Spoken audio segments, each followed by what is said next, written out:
What's the review been like after the loss of Hawthorn last week?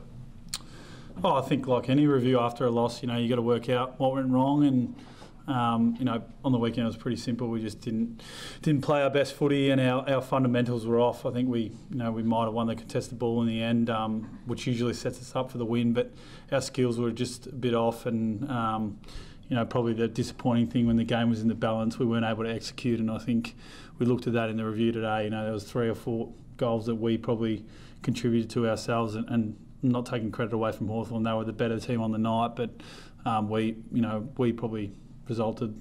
It was our effort that resulted in those goals. So, we're disappointed. We know we're probably not playing our best footy the last 7 weeks, but it's such an even year that we just got to get going now, and anything can happen. And we're still in a good spot. We're still 9-4 and ready to attack the second half of the year. I think we just need to clean up a few things and get back to the way we were playing the first 6 rounds, which was really positive and taking the game on. I think we've gone away from that a bit. Was skills the biggest thing? Like, they set up their zone very well, and you couldn't seem to find a way through it in the second half. Is that the biggest thing that work to work on?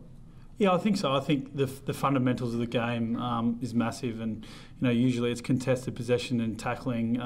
That's probably the number one area where if you're playing well there, that sets you up the game. But then if you're not able to execute on the back of that, I think that's the second priority. And they did set up well. Teams are trying to probably guard the back of us now, and guard out. We've got dangerous forwards, so teams are working that out, and we've got to find a way to move the ball through that. And whether it's possess the ball a bit more, find a different way to score, and we've got to be up for an arm wrestle as well. Teams want to slow the game down and make it an arm wrestle, and we're very capable of playing like that. We did that in the first 6 rounds, and I think we just got to embrace that and get ready for that the next couple of weeks, because every side seems to be doing it. So we're well aware of these things, and we got next week to show that we can play like that and come out and get a win. Those first 6 rounds, though, obviously you led the team or led the competition in scoring, real fast-paced sort of footy. Can you find another way to play it? Do you guys have a plan B to combat if other teams have worked out how to beat you guys? I don't think other teams have worked out how to beat us. I think it's when we're not at the level, that's the reason we're getting beaten. And on the weekend, in the second half, we went away from what we were doing in the first half. We were winning the contested possession, we were getting the ball forward, we were playing the game on our terms, and I think after half-time that turned around, and it was fundamental things like not setting up right, skill executions, things that we as a team can control. We didn't do in that second half. So it's not about other teams working us out, it's about the way we want to play, and if we're not doing it to the level, the result's on us, not on other teams. Is it a concern that the 2 games you cocked up, Talia, you've had a pretty handy lead? 2 games at Adelaide Oval? I think so. I think it's not a concern. It's on us as players. In those moments, you've got to be able to execute and keep a level head under pressure, and we weren't able to do that on the weekend. We just went through the review, as I said before, and 3 or 4 goals. We just silly executions or not setting up right, or just little things that we didn't do well as a team. So we know our best is good enough. Everyone's seen that, and it's just about bringing that more often. And we've got to be able to play well in big games, and I think that's where our group needs to get to. So it's certainly something that we're looking forward to over the next 9 weeks. There's going to be plenty of big games over the next 9 weeks. Every game, the way the season's shaping up, is going to be pretty much like a final. So plenty of opportunity to get out there and do it. McGovern and Thompson, a big chance to come inside this week.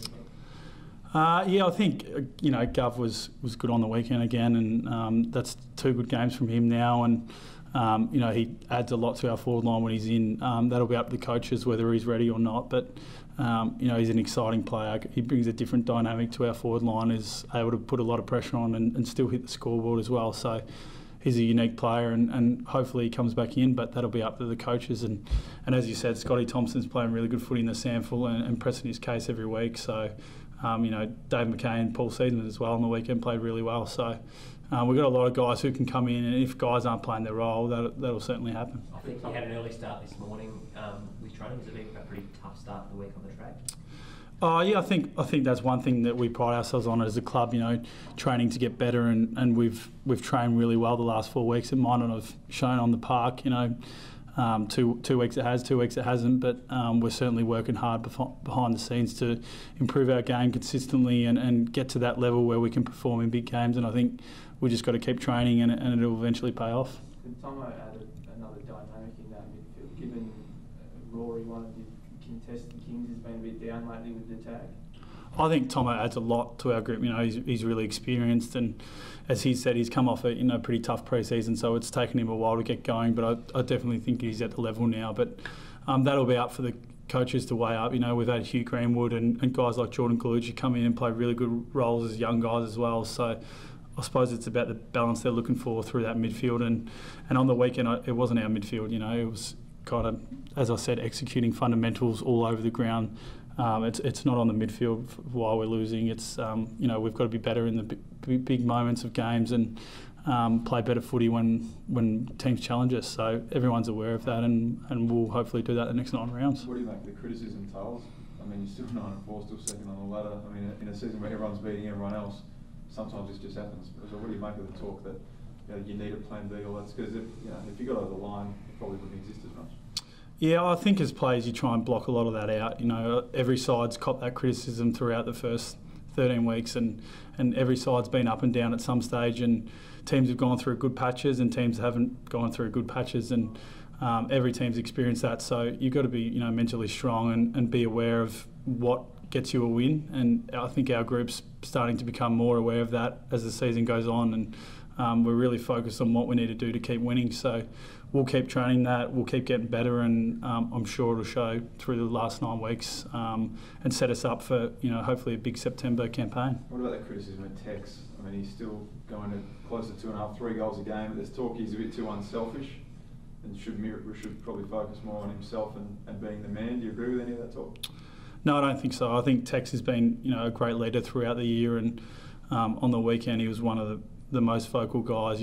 As captain, obviously you have to be, but even if he's not playing well, he's still giving himself to the group, and that's what a great captain does. So I wouldn't be worried about Tex at all. As you said, he's still playing great footy, and he's ready to explode. He's training the house down, and I'm sure it'll happen soon. There were no concerns though. He was held to just 4 touches and no goals in that second half on Thursday night? No, I don't think so. I think as I said, it was probably our execution, and we didn't help it through the midfield and down back. We weren't able to get the ball forward for our forwards to go to work. So it's not on Tex. It's a whole group. As you know, good teams don't rely on one player, and it's got to be up to all of us to play well in big moments. And I think the group's pretty aware of that. How's Luke Brown travelling? He came off with a bit of a knock to his ankle last weekend. Yeah, he's travelling pretty well. I spoke to him this morning, and he's feeling good. And the 9-day break's going to help him. But he hasn't trained yet. He'll train later in the week and hopefully get up. He's pretty tough, Brownie. So I'll back him in. But I wouldn't lock it in. What about Wayne? Yeah, Junior's all right as well. He had a walk around this morning and feeling pretty good. So hopefully those guys get up, and the long week's certainly going to help that. But both those guys are pretty important to us. So we want a full strength team going in this week for a big match at the G. Charlie had, I think, a knock to the wrist, but he's okay. Yeah, Charlie's fine. Yeah, Charlie's up and about this morning and looking to get back out there. So yeah, he'll be fine this week.